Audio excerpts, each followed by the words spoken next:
है आपका आपके अपने YouTube चैनल सरस्वती ज्ञानधारा पर। कक्षा 11 की जीव विज्ञान में कोशिका चक्र एवं कोशिका विभाजन यह चैप्टर अभी प्रेजेंट में चल रहा है। और पिछले वीडियोस में कोशिका चक्र, इस चैप्टर का इंट्रोडक्शन और समसूत्री कोशिका विभाजन ये इतना कंप्लीट हो चुका है। ठीक है, आज हम लोग देखेंगे कि समसूत्री कोशिका विभाजन के महत्व क्या हैं। ठीक है, समसूत्री कोशिका विभाजन मैंने आपको पढ़ा दिया है, डायग्राम भी हो गए थे, इसके समझा भी दिए थे।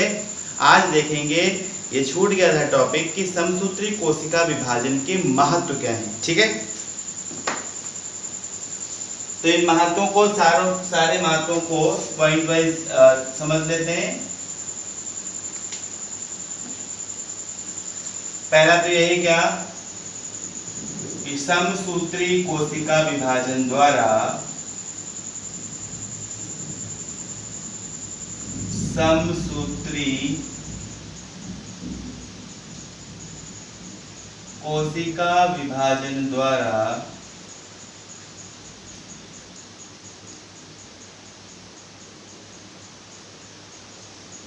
समसूत्री कोशिका विभाजन द्वारा एक मातृकोशिका से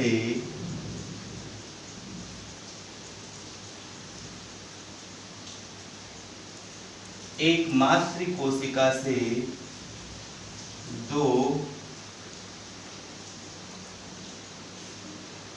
पुत्री कोशिकाओं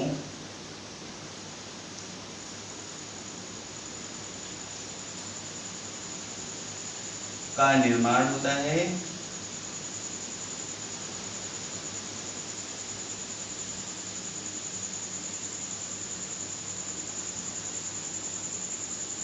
एक मातृ कोशिका से, यानी एक कोशिका से, जिस कोशिका से निर्माण होगा उसे माता कोशिका, मदर सेल यानी मातृ कोशिका, और जो बनेगी उन्हें डॉटर सेल्स यानी पुत्री कोशिकाएं कहते हैं। तो एक मातृ कोशिका से दो पुत्री कोशिकाओं का निर्माण होता है, जो सभी प्रकार से, जो सभी गुणों में लिख सकते हैं, सभी गुणों में समान होती हैं। मतलब इनसे बनने वाली जो पुत्री कोशिकाएं हैं उनमें किसी भी प्रकार की विभिन्नता, यानी दोनों में किसी भी प्रकार का अंतर नहीं होगा। ठीक है, जो दोनों पुत्री कोशिकाएं बनेंगी वो आपस में तो समान होंगी ही, और अपनी माता से भी क्या होंगी, समान। जैसी माता वैसी ही उनकी दोनों पुत्री कोशिकाएं। ठीक है, और दोनों पुत्री कोशिकाओं में भी कोई अंतर नहीं होता है। अर्थात यह कह सकते हैं कि इस विभाजन के द्वारा बनने वाली दोनों पुत्री कोशिकाएं एक दूसरे की आइडेंटिकल फोटोकॉपी, प्रतिकृति होती हैं। क्लियर, कोई डिफरेंस नहीं होता है। अगर सेकेंड पॉइंट देखें, दूसरा महत्व क्या हो सकता है, इस विभाजन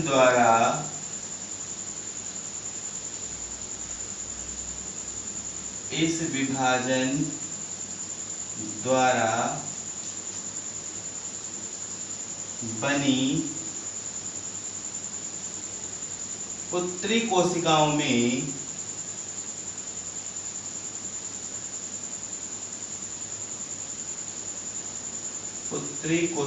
में गुणसूत्रों की संख्या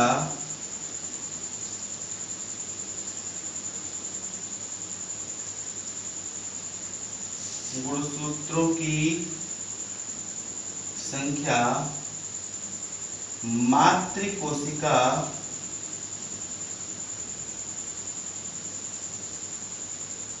के समान ही होती है। अर्थात इस विभाजन से बनी पुत्री कोशिकाओं में गुणसूत्रों की संख्या में परिवर्तन नहीं होता है। जितने गुणसूत्र मातृ कोशिका में होंगे, माता में होंगे, उतने ही उसकी पुत्री कोशिकाओं में होगा। तीसरा अगर देखें,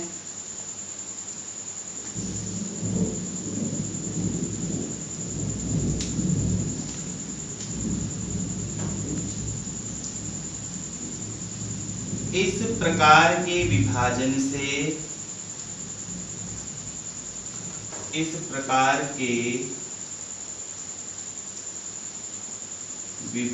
से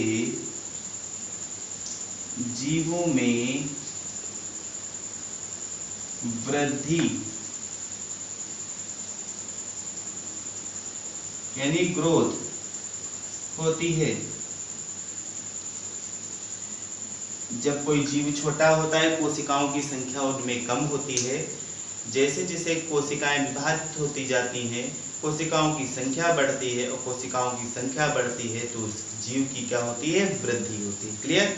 तो जो क्वेश्चन बन सकता है, कौन सा कोशिका विभाजन जीवों की वृद्धि के लिए रिस्पॉन्सिबल होता है, यानी किस विभाजन के द्वारा जीवों में वृद्धि होती है, तो आप आंसर दे सकते हैं क्या, माइटोसिस सेल डिवीजन, यानी कि समसूत्री कोशिका विभाजन। क्लियर?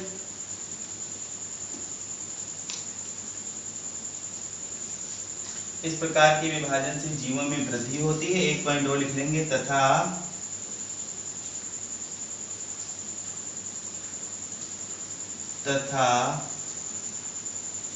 ऊतकों का निर्माण होता है। जो टिश्यूज हैं उनका भी फॉर्मेशन इसी के द्वारा होता है।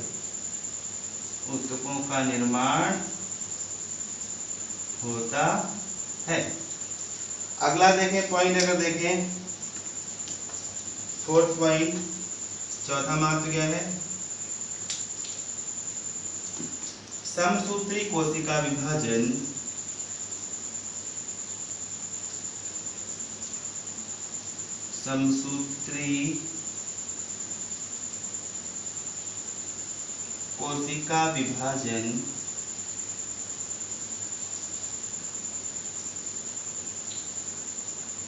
अलैंगिक जनन के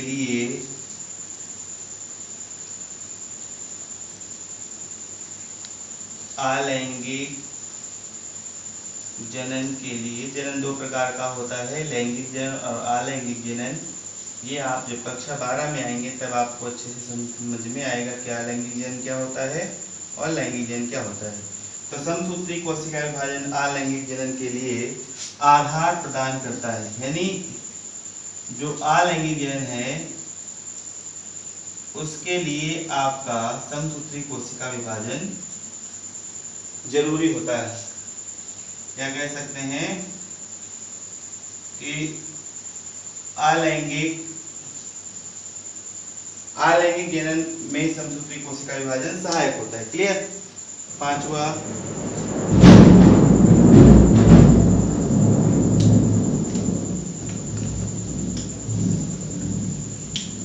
बहुत खास इंपॉर्टेंट पॉइंट है कि इस विभाजन द्वारा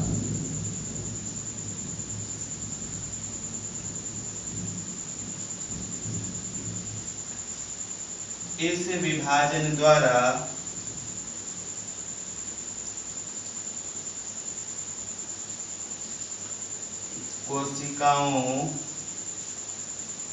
की मरम्मत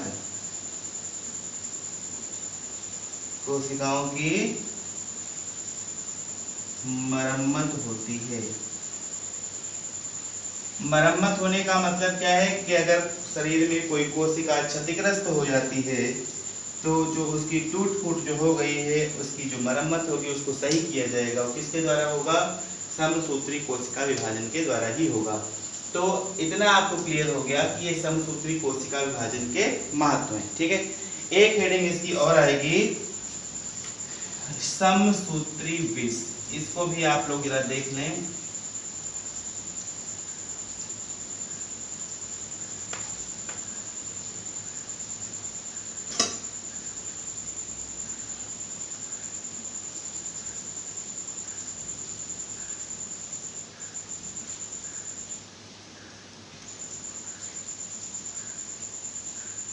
समसूत्री विष, अंग्रेजी में इसको बोलते हैं माइटोजेंस।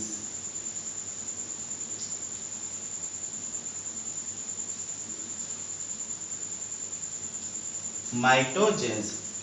समसूत्री क्या होते हैं? समसूत्री विष क्या है कि ऐसे रासायनिक पदार्थ जो समसूत्री विभाजन का विरोध करते हों समसूत्री विभाजन को रोक देते हो वो क्या कहलाते हैं आपके समसूत्री विष। ठीक है, तो आप इसको ऐसे लिख सकते हैं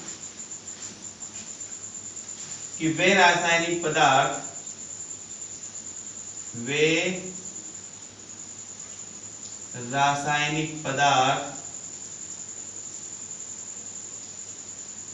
जो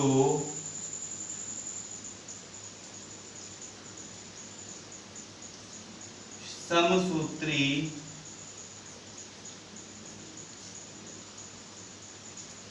कोशिका विभाजन को रोक देते हैं उन्हें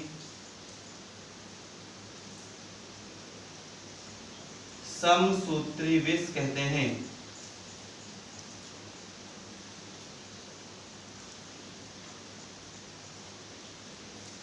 उन्हें समसूत्री विष कहते हैं। कॉल्चिसिन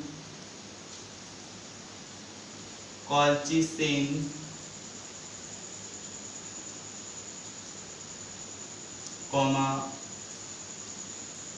मस्टर्ड गैस, कॉल्चिसिन हो गए आपकी, मस्टर्ड गैस हो जाएगी और हो जाएगा राइबोन्यूक्लियोसाइड। या छोड़ो, कॉल्चिसिन और मस्टर्ड गैस आदि प्रमुख होते और भी हैं, आदि प्रमुख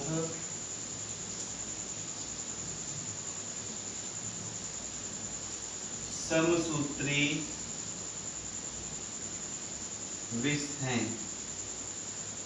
ठीक है, तो ऐसे रासायनिक पदार्थ जो समसूत्री कोशिका विभाजन को रोक देते हैं या समसूत्री कोशिका विभाजन को होने नहीं देते हैं क्या कहलाते हैं आपके समसूत्री विष कहलाते हैं। अंग्रेजी में इसको बोलते हैं माइटोजेंस।